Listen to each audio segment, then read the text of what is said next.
രാഹുൽ ഗാന്ധിയെ കേരളത്തിൽ മത്സരിപ്പിക്കണമെന്ന കെപിസിസിയുടെ ആവശ്യം കേന്ദ്ര നേതൃത്വം അംഗീകരിച്ചെന്നും വയനാട് സീറ്റിൽ മത്സരിക്കാനെത്തുമോ എന്ന അന്തിമ തീരുമാനം രാഹുൽ ഗാന്ധി ഇന്ന് അറിയിക്കുമെന്നും വെളിപ്പെടുത്തി ഉമ്മൻചാണ്ടി.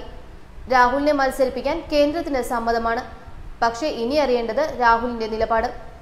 ഇന്നലെ 38 മണ്ഡലങ്ങളിലെ സ്ഥാനാർത്ഥി പട്ടിക പുറത്തുവിട്ടെങ്കിലും വയനാടും വടകരയും ഇതിൽ ഉൾപ്പെട്ടില്ല. വിവിധ ദക്ഷിണേന്ത്യൻ സംസ്ഥാനങ്ങളിൽ നിന്ന് രാഹുലിന് മത്സരിക്കാൻ ക്ഷണമുണ്ടെന്നും ഉചിതമായ തീരുമാനമെടുക്കുമെന്നും AICC വക്താവ് രൺദീപ് സിംഗ് സുർജേവാല പറയുന്നു. അമേഠിയിലെ BJP സ്ഥാനാർത്ഥി സ്മൃതി ഇറാനി പരിഹസിച്ചു. അതേസമയം രാഹുൽ സ്ഥാനാർത്ഥിയാകുമെന്ന പ്രതീക്ഷയിൽ വയനാട് മണ്ഡലത്തിൽ പ്രവർത്തകർ ചുവരെഴുത്തുകൾ ആരംഭിച്ചു കഴിഞ്ഞു. സ്ഥാനാർത്ഥിയായുള്ള രാഹുൽ ഗാന്ധിയുടെ വരവിനായി കാത്തിരിക്കുകയാണ് കേരളത്തിലെ കോൺഗ്രസ് പ്രവർത്തകർ. സ്ഥാനാർത്ഥി നിർണയത്തിലുണ്ടായ വീഴ്ചകളും ഗ്രൂപ്പ് പോരുമെല്ലാം രാഹുലിന്റെ വരവോടെ തീരും എന്നതാണ് ഇവർ പ്രതീക്ഷിക്കുന്നത്.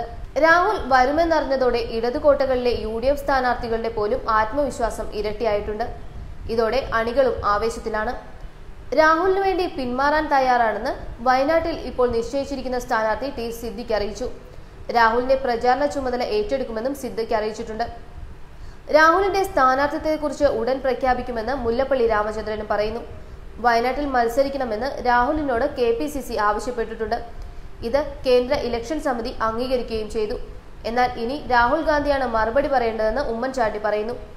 ഇക്കാര്യം രാഹുൽ ഗാന്ധിയുമായി സംസാരിച്ചിട്ടുണ്ടെന്നും ഉമ്മൻചാണ്ടി വ്യക്തമാക്കുന്നു. നിലവിൽ വയനാട്ടിൽ മത്സരിക്കാനിരുന്ന T സിദ്ദിഖിനെ കാര്യങ്ങൾ പറഞ്ഞ് മനസ്സിലാക്കിയിട്ടുണ്ട്. രാഹുലിന്റെ മറുപടിക്കായി അദ്ദേഹവും കാത്തിരിക്കുകയാണ്, ഉമ്മൻചാണ്ടി പറഞ്ഞു. അനുകൂല തീരുമാനം പ്രതീക്ഷിക്കുന്നതായും ഉമ്മൻചാണ്ടി കൂട്ടിച്ചേർത്തു. ഇതോടെ രാഹുൽ ഗാന്ധിയെ കേരളത്തിലെത്തിക്കാനുള്ള ശ്രമത്തിലാണ് കോൺഗ്രസ് നേതാക്കളെന്ന് വ്യക്തമായി കഴിഞ്ഞിരിക്കുകയാണ്. വയനാട്ടിൽ രാഹുൽ ഗാന്ധി മത്സരിക്കണമെന്ന ആവശ്യം മുൻപ് ഫേസ്ബുക്ക് കുറിപ്പിലൂടെ MLA മാരായ VT ബൽറാമും KA ഷാജിയും പങ്കുവച്ചിരുന്നു. ഇപ്പോൾ അവരുടെ ആഗ്രഹം കൂടിയാണ് സഫലമാകാൻ പോകുന്നത്. രാഹുൽ ഗാന്ധി ദക്ഷിണേന്ത്യയിലെ ഒരു മണ്ഡലത്തിൽ നിന്ന് മത്സരിക്കണമെന്ന് കോൺഗ്രസിൽ നേരത്തെ തന്നെ ആവശ്യമുയർന്നിരുന്നു. രാഹുൽ ഗാന്ധിയുടെ സിറ്റിംഗ് മണ്ഡലമായ അമേഠി കൂടാതെ മറ്റൊരു മണ്ഡലമായി കേരളം, തമിഴ്നാട്, കർണാടകം എന്നീ സംസ്ഥാനങ്ങളിൽ ഒരു മണ്ഡലം തിരഞ്ഞെടുക്കണമെന്നായിരുന്നു ആവശ്യം. എന്നാൽ ഇപ്പോൾ കേരളത്തിലേക്ക് തന്നെ അദ്ദേഹം എത്തുന്നതോടെ കേരളത്തിലെ തിരഞ്ഞെടുപ്പിന്റെ ചിത്രം മുഴുവൻ മാറും. കർണാടകത്തിൽ രാഹുൽ ഗാന്ധി മത്സരിക്കണമെന്നാവശ്യപ്പെട്ട് കർണാടക സംസ്ഥാന നേതൃത്വവും കത്ത് നൽകിയിരുന്നു. ബാംഗ്ലൂരു സെൻട്രൽ, ബിദർ, മൈസൂരു എന്നിവയിൽ ഏതെങ്കിലും ഒരു മണ്ഡലത്തിൽ നിന്ന് മത്സരിക്കണമെന്നായിരുന്നു കർണാടകയിലെ നേതാക്കളുടെ ആവശ്യം. ഇന്ദിരാഗാന്ധിയും സോണിയാഗാന്ധിയും കർണാടകത്തിൽ നേരത്തെ മത്സരിച്ചിട്ടുണ്ട്. ഈ മാതൃക രാഹുൽ ഗാന്ധിയും പിന്തുടരണമെന്നാണ് അവിടുത്തെ നേതാക്കൾ ആവശ്യപ്പെട്ടത്.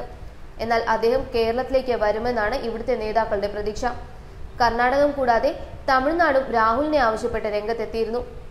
കന്യാകുമാരി, ശിവഗംഗ എന്നീ മണ്ഡലങ്ങളാണ് തമിഴ്നാട്ടിൽ നിന്ന് രാഹുൽ ഗാന്ധിക്കായി ഉയർത്തിക്കാട്ടിയത്. അതേസമയം രാഹുൽ ഗാന്ധി അമേഠിയിൽ നിന്ന് മാറി വയനാട്ടിൽ സ്ഥാനാർത്ഥിയാകുമെന്നുള്ള റിപ്പോർട്ടുകൾക്ക് പിന്നാലെ വയനാട് മണ്ഡലത്തിലെ ഇടതുമുന്നണി സ്ഥാനാർത്ഥിയെ പിൻവലിക്കണമെന്ന് പരിഹസിച്ച് BJP general secretary K Surendran രംഗത്തെത്തി. സ്വന്തം പ്രധാനമന്ത്രി സ്ഥാനാർത്ഥിക്കെതിരെ ഇടതുപക്ഷം സ്ഥാനാർത്ഥിയെ നിർത്തുന്നത് അനുചിതമല്ല എന്നാണ് സുരേന്ദ്രന്റെ പരിഹാസം. CPM ദേശീയ സെക്രട്ടറി സീതാറാം യെച്ചൂരി രാഹുൽ ഗാന്ധിയുടെ പ്രചാരണത്തിനായി വയനാട്ടിൽ വരണമെന്നും സുരേന്ദ്രൻ പരിഹാസരൂപേണ പറയുന്നു.